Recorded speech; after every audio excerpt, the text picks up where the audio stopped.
tukina KTP ten building committee na rohman na lo siam KTP te kuta helaya bekin golzola motor ten theinan tin KTP ten lo khot mai se dia run thole ni si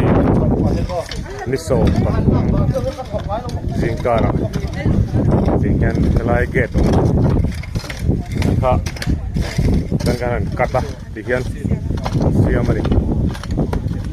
motor tepo dan lut seperti rap-rap tentua kan lihat teh sigaret tadi teh cuan dikian dia bikin kok dikian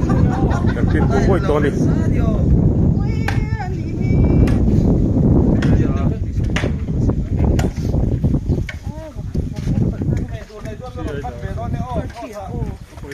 example na sumpa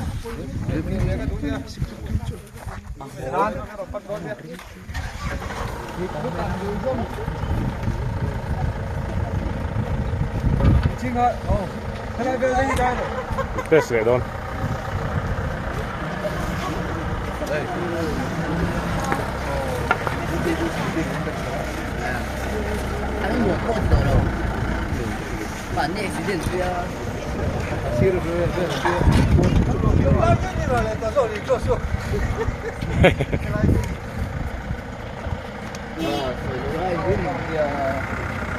rappel vel ni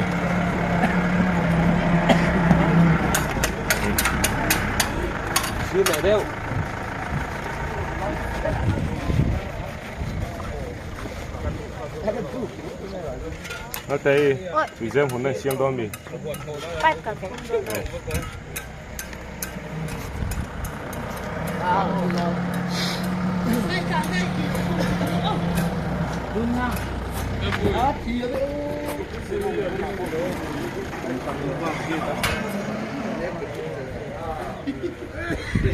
thế thì hiền